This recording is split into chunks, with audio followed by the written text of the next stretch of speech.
Boa noite aí a todos. É, Quando nós falamos 47 anos, porque um dos colaboradores, também fundadores da SODEC, é um dos fundadores do PAI, e o PAI está há 47 anos fundado, então nós consideramos desde do início da fundação, tá, Zé? Porque o Carlos Augusto está conosco lá há 47 anos. Né? Nós vamos fazer aqui uma reflexão com vocês. Eu escrevi uma vez um artigo em que eu fiz uma homenagem às mulheres. O mês de março é um mês em que internacionalmente se faz essa lembrança absolutamente justa às mulheres, aos espíritos reencarnados com a experiência de mulher, as experiências femininas. E eu gostaria de fazer exatamente nesta noite, conforme nós comunicamos à direção da casa, fazer essa homenagem baseada exatamente nesse artigo que eu escrevi. À época eu intitulei como As Divinas Operárias de Jesus. E eu vou fazendo algumas leituras e algumas reflexões com vocês no tempo que nos foi concedido e espero que eu possa chegar ao coração, principalmente das mulheres que aqui estão, encarnadas ou desencarnadas, tá bom? Eu coloco, as mulheres sempre foram os pilares do edifício cristão. Mas, historicamente, o homem exerceu sobre ela um férreo domínio, restringindo o poder da mulher, impedindo-lhe a liberdade. Historicamente, nós fizemos aqui no tópico frasal, para mostrar o que eu quero realmente falar sobre a mulher, as limitações criadas historicamente no mundo oriental, principalmente no mundo ocidental, a própria liberdade da mulher. E eu faço exatamente a colocação dizendo que a mulher elas foram os pilares daqueles momentos em que estavam se edificando um momento de emancipação espiritual da Terra com a vinda do Cristo. A despeito de tudo, a mulher foi desde os primórdios da história a modeladora da alma das gerações. O cristianismo primitivo foi o primeiro movimento histórico que deu à mulher uma condição de status social igual ao do homem, mas foi um período muito curto em face do tratamento dado pelo Cristo à mulher. Antes dele não era assim, e depois do Cristo passou a ser como era antes do Cristo. Praticamente foi só no momento apostólico, o apoteótico momento em que foram sedimentadas as bases, os pilares da mensagem do Cristo. E eu coloco ainda, as mulheres não foram simples coadjuvantes das passagens que marcaram o cristianismo. Foram elas as testemunhas de momentos-chave dos tempos apostólicos. E é verdade que, historicamente, o patriarcado ancestral tem dominado a trajetória do cristianismo. A verdade, a nossa cultura religiosa cristã, ela tem um legado também hebraico. E, dentro da cultura hebraica, o patriarcalismo é exatamente o normal na cultura judaica. Desde o patriarca Abraão, depois os outros patriarcas, Moisés, etc. E o patriarca, ele é exatamente figura central da estrutura dessa sociedade. O que equivale a dizer que a mulher ficou numa condição de subalternidade. Basta ver ou analisarmos o Velho Testamento e nós encontraremos essa realidade de subalternidade da mulher em relação ao homem. E eu posso dar um exemplo aqui que eu coloco no artigo. Por exemplo, Deus nós chamamos de pai, por que não mãe? São coisas a serem refletidas. O Deus criador, nós não dizemos Deus criadora. Essas flexões de gênero têm uma importância relativa, é claro. Na época do Cristo nós falamos em 12 apóstolos, mas por que não 12 apóstolas? Embora o Cristo tenha escolhido uma delas que acabou se destacando entre todas e seria a que menos seria, digamos assim, historicamente, a indicada para tal, que foi a própria Madalena. E aí eu vou colocando aqui, né? As mulheres sempre foram os pilares, mas historicamente o homem exerceu sobre ela esse domínio, restringindo e impedindo a liberdade da mulher, e a despeito de tudo, a mulher foi, desde os primórdios da história, a modeladora das almas. O cristianismo primitivo foi o primeiro movimento histórico que deu à mulher essa condição de status social igual ao homem. Eu estou repetindo aqui, as mulheres não foram simples coadjuvantes, é verdade.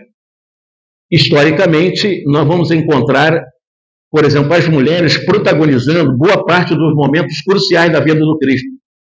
Vejamos, foi num encontro com Maria que Isabel confirmou o projeto divino à prima dela, ao anunciá-la como bendita entre as mulheres. Já começamos no início dos próprios 4 evangelhos, essa narrativa de Isabel, esposa de Zacarias, prima de Isabel, vivendo em Aicarém, lá na parte sul da Judéia da época, quando recebeu a visita de Maria grávida. As duas estavam grávidas simultaneamente.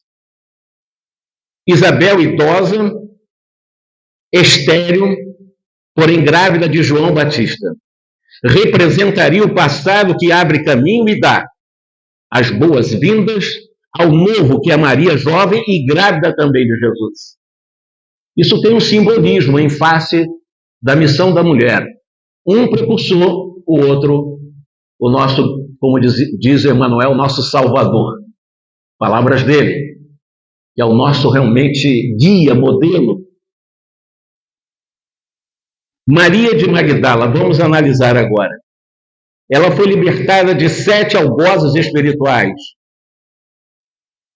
Passou a seguir o Cristo e se tornou importante no ministério cristão. Então, mais uma mulher. Isabel, Maria, podemos citar várias outras, mas aqui vamos citar pela cronologia. A mais poderosa das demonstrações de confiança de Jesus em Madalena, e por extensão nas mulheres, foi o fato de tê-la escolhido para ser a primeira testemunha do seu ressurgimento após a crucificação. Isso também é simbólico, mas é importante considerar que, sob o ponto de vista dessa mística, vamos dizer assim, da chamada ressurreição, o Cristo se apresentou ou se materializou exatamente, primeiramente, para ela, Madalena.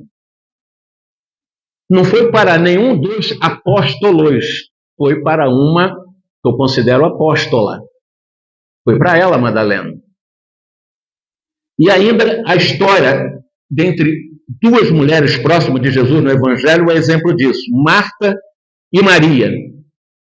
Elas foram irmãs de Lázaro, e é exatamente no momento do Evangelho que nós encontramos o chamado menor versículo dos 4 Evangelhos, dos 27 livros contidos no Novo Testamento, é aquele momento que Jesus chorou diante de Marta e Maria, porque ficou sabendo da, aspas, morte de Lázaro, seu amigo, lá em Betânia.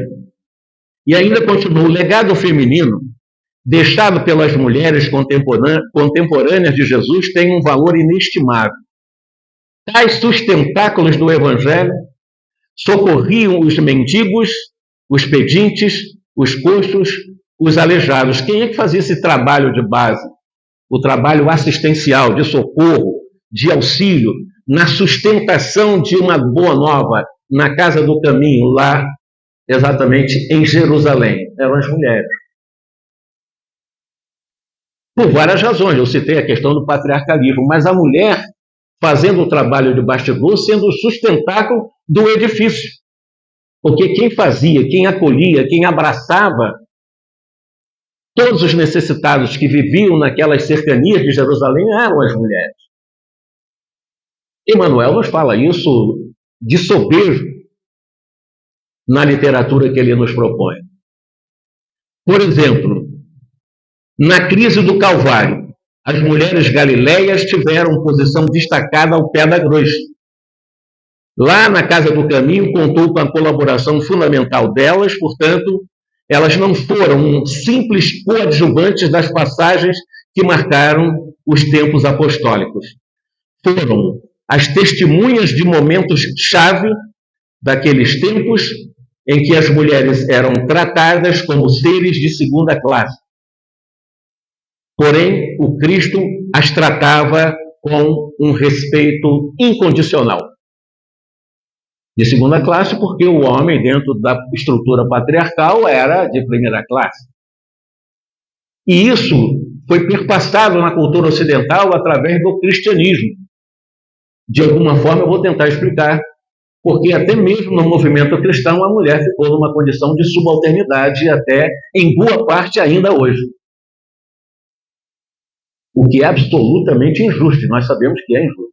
Até pelo que eu estou falando, dos sustentáculos do Evangelho na época de Jesus eram as mulheres. Foram elas, então, no primeiro fenômeno público do Mestre, nas bodas de Caná, descrita a pujante fé exercida por Maria de Nazaré ao instruir os servos a obedecerem ao seu filho amado, dando a ordem, fazei tudo quanto ele vos disser. Eu estou tentando mostrar aqui, daquela primeira manifestação da transubstanciação água em vinho, isso é muito discutido também em relação a esse fenômeno, que doutrinariamente não é tão difícil de ser compreendido, mas foi exatamente na figura de sua mãe que houve um ordenamento para que aquilo dali fosse cumprido e registrado em um momento, uma boda, exatamente ali, lá em Nazaré.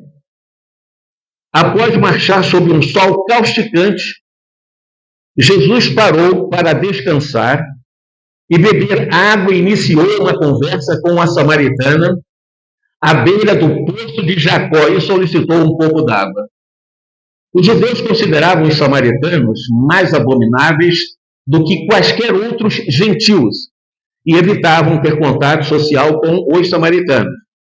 Jesus, porém, ao abandonar as tradições judaicas, declarou pela primeira vez àquela mulher no poço de Jacó, confirmando que ele era o Cristo. Mais uma vez, uma primeira vez. Ele confirma ali, eu sou o Cristo. São detalhes que poucos estudiosos acabam não prestando atenção nesse detalhe de primeira vez, e foi com mulher. E foi com uma samaritana.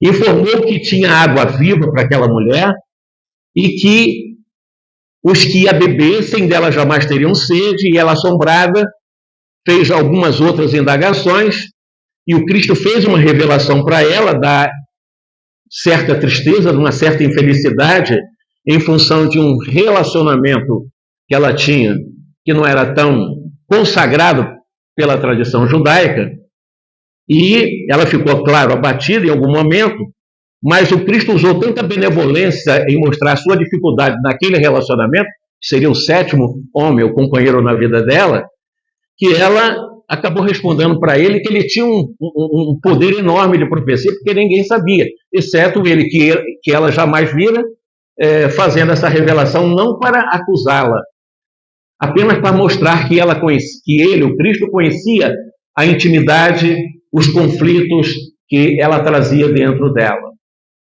Então, a ela foi revelada a missão do Cristo como o próprio Cristo, e a ela também foi revelado as suas dificuldades.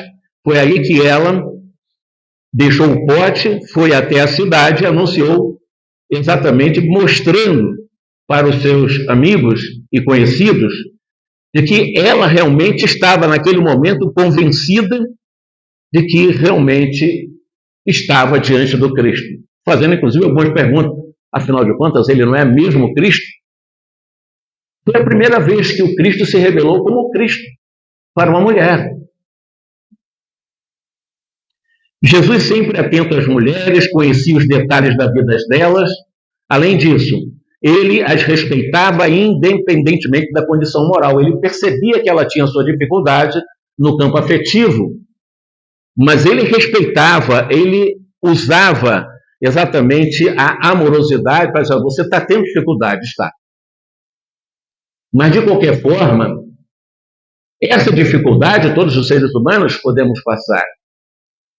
Mas eu quero que você saiba que a mensagem que eu trago é uma mensagem que daquelas que conseguem absorver, aprender e experimentar para sempre. E mais adiante, tais como ocorreu num outro episódio daquela famosíssima também mulher adúltera.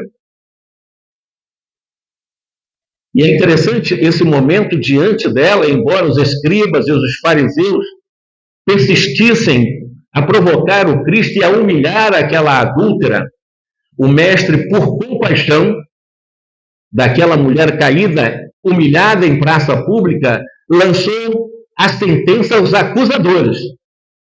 Aquele que dentre vós estiver sem pecado, seja o primeiro que atire pedra contra ela.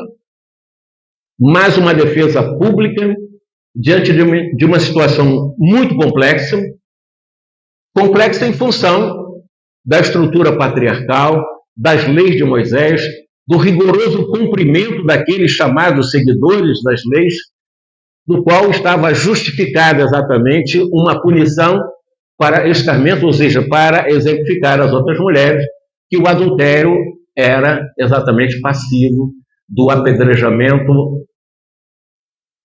E o Cristo, mais uma vez, contrariando a própria tradição do qual, nos 10 mandamentos, ele manteve incólume, mas os demais ele acrescentou, e ele fez profundas transformações na legislação de Moisés, mas ele, quando joga a consciência de cada acusador diante de um rápido, de um flash, na realidade, de consciência, perceberam de que não tinha estrutura moral suficiente para fazer uma acusação de adultério, considerando exatamente a mais absoluta condição de injustiça a uma mulher entregue ali aos olhos sedentos de vingança até, não só de justiçamento, numa situação absurda, mantida por essa tradição judaica, que o Cristo não admitia.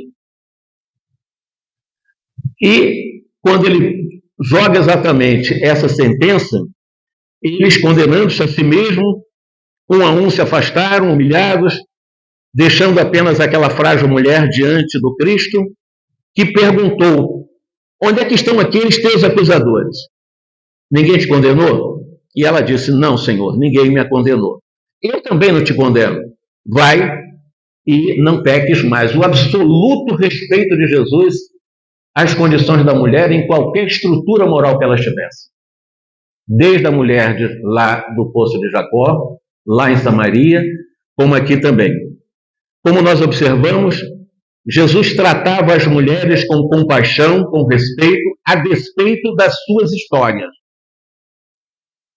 Num outro episódio, demonstrou uma empatia consolando a convertida de Magdala, quando a encontrou em lágrimas no jardim do sepulcro, como eu disse, pela primeira vez se apresentando após a crucificação, nos 3 dias decorridos após a penalidade sofrida. E aí, ao ver Maria, a pedra que havia sido removida, ela correu para procurar ajuda para alertar os apóstolos de que o corpo de Jesus desaparecera. Pedro e João correram ao sepulcro, somente encontraram as roupas do sepultamento. Então os 2 apóstolos partiram deixando Maria sozinha no jardim da sepultura. Madalena estava chorando muito naquele jardim, ficava junto àquela catacumba.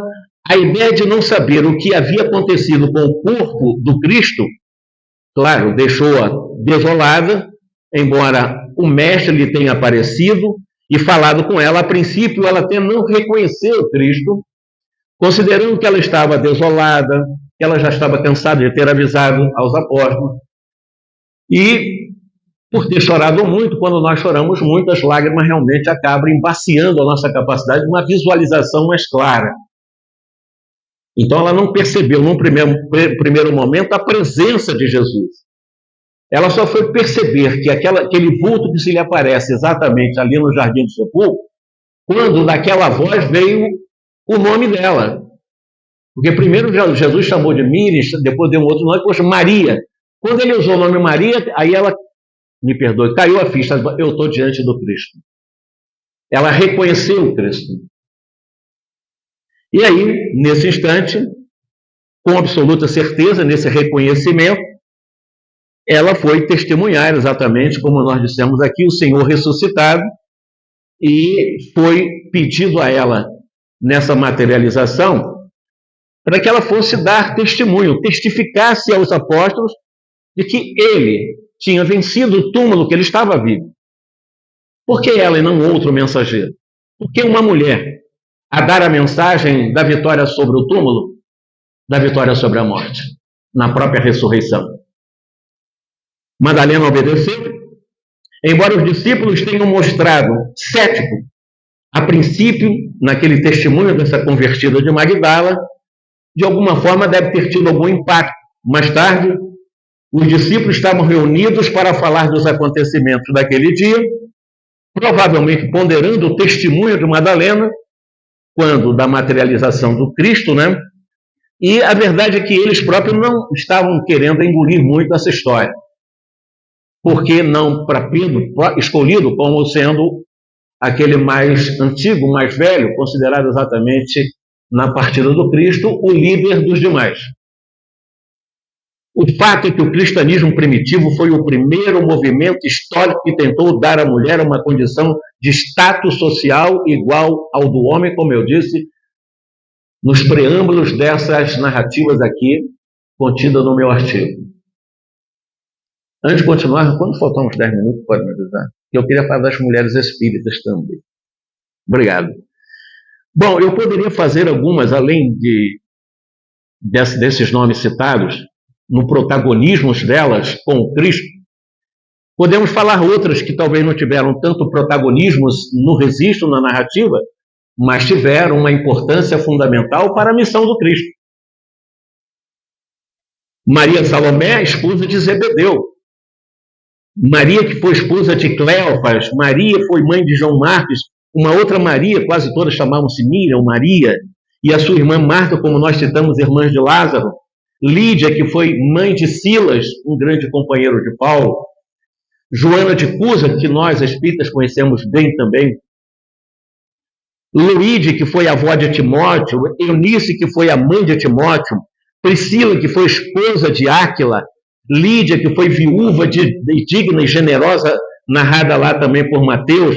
Verônica, dentre outras que trabalharam nos bastidores, mas que de alguma forma, como eu disse, colaboraram extremamente para o compromisso de Jesus aqui na Terra. Foram colaboradores importantíssimos para a manifestação do Cristo aqui. Mas com o passar dos anos, o movimento cristão fragmentou-se e a única vertente que sobreviveu e cresceu sobre a função social da mulher foi exatamente, e eu vou tentar explicar de uma forma eufêmica, bem leve, que foi exatamente por causa da colocação de Paulo, o convertido de Damasco. De alguma forma, ele, influenciado pela ainda tradição patriarcal, ele tentou romper essa tradição. Da sua conversão na estrada de Damasco, quando ele teve o privilégio de estar diante do Cristo naquele fenômeno, daquele mais profundo insight, do convite pessoal do Cristo para a sua transformação, e ele comprometeu-se nesse processo de realmente cumprir, na sua compreensão, aquele novo mandamento trazido pelo Cristo, mas ele teria que desconstruir, como um rabino tradicional e um líder de uma intelectualidade aguçadíssima, desconstruir toda uma estrutura cultural ligada à tradição mosaica que ele defendia com unhas e dentes, na mais absoluta sinceridade, mas também na mais absoluta austeridade, e às vezes até com, no nosso ponto de vista, com uma certa violência antes da transformação. Para desconstruir isso, a partir de Damasco, a partir da cegueira espiritual, da cegueira física, a partir também de recobrar a sua capacidade visual, para ressignificar aquelas ideias estratificadas e fazer ou dar uma nova leitura de toda aquela estrutura cultural. Ele passou 3 anos também com Áquila, uma mulher, e seu esposo, Prisca, na realidade, e Áquila, seu esposo. Foi acolhido e por 3 anos se afastou do movimento, das suas funções. Ele era alguém ligado ao artesanato e trabalhava isso no deserto para ressignificar os seus conceitos.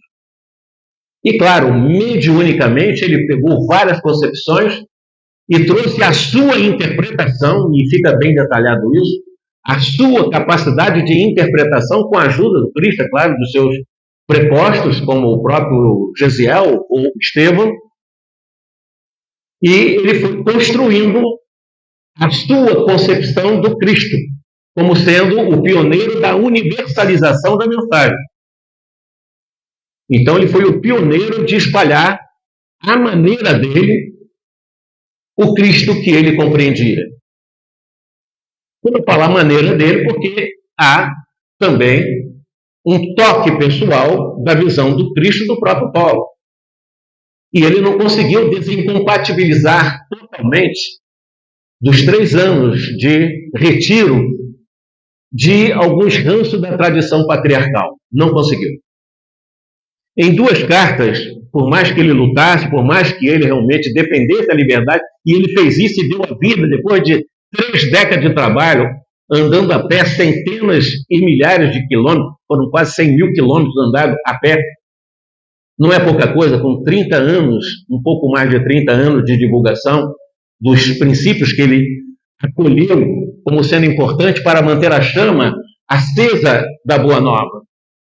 Então, no final da vida, ele começou a escrever algumas cartas, algumas epístolas, porque já não conseguia andar mais. Pelo menos na tradição dos chamados 27 livros, dos chamados Novos Textos, nós temos 14, uma atribuída a ele e a outra sequer nós vemos estilo, mas de qualquer maneira, vamos pela tradição 14 de Paulo. Se nós formos estudar estilo, nós vamos ter dificuldade de dizer que uma, por exemplo, os Hebreus, eu não consigo ver Paulo ali. Isso vai justificar o que eu vou falar agora. Porque muitas cartas não foi o Paulo que escreveu do próprio punho, ele ditava e amigos seus escreviam. Mas, de qualquer maneira, existem, por exemplo, ele mandou uma carta para o seu amigo Timóteo, falei da mãe dele. Ele diz exatamente nós vamos separar, onde é que ele disse isso?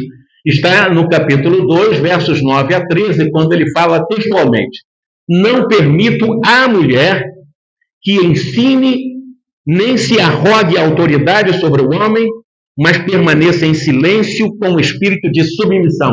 É um pouco do ranço judaico que ele não conseguiu desconstruir. E foi uma carta para um amigo, o Timóteo. E isso, claro, serve de referência, de base para muitas religiões chamadas cristãs. Lendo as cartas de Paulo e influenciadas, às vezes, numa interpretação equivocada em que nós deveremos contextualizar e ressignificar aquilo que o Paulo estava querendo falar a um amigo. E existe uma outra passagem também que ele mandou aí para um grupo de uma igreja que ele fundou na região grega, foi exatamente lá na igreja de Corinto, 14, 34, 35. Ele diz o seguinte, na sua carta, ou atribuído a ele: se desejam instruir-se sobre algum ponto, perguntem aos maridos em casa. Não é conveniente que a mulher fale nas assembleias. Quer dizer, absurdo dos absurdos. E isso aconteceu na tradição cristã, porque ele foi o precursor da universalização da mensagem. Antes dos apóstolos escreverem uma biografia, pelo menos os 3 escreveram quase uma biografia, mantendo um pouco de tradição na figura, na personagem, na persona Jesus, o João Evangelista já escreveu de uma forma completamente diferente, percebendo um Cristo mais universal do que um Cristo regionalizado, como os 3 apóstolos anteriores. Mas o Paulo antecedeu aos 4. E isso tem um fundamento muito grande, considerando as influências paulinas na liderança do movimento da divulgação dos chamados primórdios do cristianismo. Então ele teve uma influência muito grande. As suas palavras tinham uma influência muito grande. Até hoje tem. Considerando isso, sobretudo, essa carta aos Coríntios. Ele mandou uma outra carta aos Colossenses. Mulheres, sejam submissas a seus maridos, pois assim convém às mulheres cristãs. Quer dizer, uma pessoa pega isso aqui, ao pé da letra, você não vai dar qualquer tipo de movimento de uma ascensão hierárquica, até mesmo no movimento religioso chamado cristão, numa cartilha paulina. Isso está lá, eu estou mostrando para você. Atribuído a ele ou não, se diz que é uma carta de Paulo. Justifica historicamente ainda as condições 2000 anos de subalternidade da mulher no movimento cristão, quando na época do Cristo ele entronizava na importância da mulher para vigorar exatamente, oxigenar, potencializar a força da mensagem que ele trouxe, a começar saindo dele do ventre de uma delas. Quantos minutos? 10. Então agora eu vou pular um pouco do meu artigo para falar também das mulheres espíritas, da história do espiritismo. Porque nós, espíritas, aprendemos, historicamente, que os movimentos, isso é pelos chamados precursores do movimento espírita, ou melhor, dessa nova ordem de comunicações, abrindo-se, escancarando-se as portas da imortalidade, através dos fenômenos insólitos que ocorreram no século XIX, sobretudo nos Estados Unidos, com duas meninas, as irmãs Fox. E além das irmãs Fox, nós vamos encontrar vários outros nomes, só para citar nomes, da importância da mulher também na terceira revelação. Por exemplo, nós temos as senhoritas que colaboraram intensamente com Allan Kardec na qualidade de médium. Julie e Caroline Baudin, filhas do casal Baudin, onde o Kardec concentrou, construiu e pesquisou pelo menos 80% das elaborações das perguntas e das respostas, depois submetida a revisões com uma outra médium mulher, Ruth Steline Jafé, do qual foi depois presenteado ao Kardec 50 cadernos obtidos num grupo de um senhor chamado Rostand, do qual estavam intelectuais como Victor Rian Sardou, como Tilde Matese, como Didier, né, o seu pai também, eram da Academia de Ciência, inclusive, o Tilde Matese era da Academia de Ciência. E eles pesquisavam durante vários anos, foram 5 anos de estudo de Ruth Steline Jafé. Depois colocaram para Kardec, ele já estava fazendo pesquisa anterior, e ele acabou compilando a primeira edição do Livro dos Espíritos, graças à mediunidade dessas senhoras e senhoritas, do qual nós, na Terra, recebemos esse patrimônio na humanidade com 501 perguntas daquela primeira edição do Livro dos Espíritos, que foi revisado antes da publicação com a mediunidade de Ruth Steline Jafé. Mas muito mais espinhosa do que a figura de Ruth Steline Jafé para a revisão foi um método que a espiritualidade sugeriu para Allan Kardec, utilizando também da mediunidade de mulher, para fazer o controle universal daquelas afirmações, para que não houvesse, diante daquelas respostas dos espíritos, qualquer possibilidade de contradita naquelas afirmações. O Allan Kardec chamou esse método de controle universal dos ensinos dos espíritos. E quem trabalhou, no grupo que trabalhou para manter o controle daquelas respostas, foi exatamente uma outra jovem, filha de um grande amigo seu, magnetista, Aline Carlotti, ou Carlotti, do qual ela contribuiu muitíssimo, inclusive, em várias mensagens do Evangelho segundo o Espiritismo. Mulheres e mulheres, como Casimir Jur, lá da Bélgica, que também colaborou muito com mensagens contidas no Evangelho segundo o Espiritismo. Nós não poderíamos deixar de citar como a Jeanne Louise Duhamel, que foi a sua mãe, a mãe de Allan Kardec. Como é que esquecer a Amélie Gabrielle Boudeira, sua esposa dedicadíssima, até a sua morte. Estou fazendo uma reverência exatamente às mulheres que trabalharam no processo da codificação, como um pouco mais na periferia, Anne Blackwell, publicando para a língua inglesa as primeiras obras espíritas, e uma Beth Propel, e vamos encontrar vários outros nomes. E eu tenho outros nomes aqui para poder fazer essa minha homenagem. Por exemplo, deixa eu passar aqui, Amélia, eu acho que vocês já ouviram falar de Amália Domingos Soler. Ela tem uma obra, A Memória do Padre Germano, você conhece? Extraordinária obra lá da Espanha, homenagear as mulheres em nome dessa Elizabeth de Esperance, como Eusapia Paladino, como a Madame Roger. Como é que eu poderia esquecer Madame Roger? Ou a senhora Plena Maison, não poderia esquecer.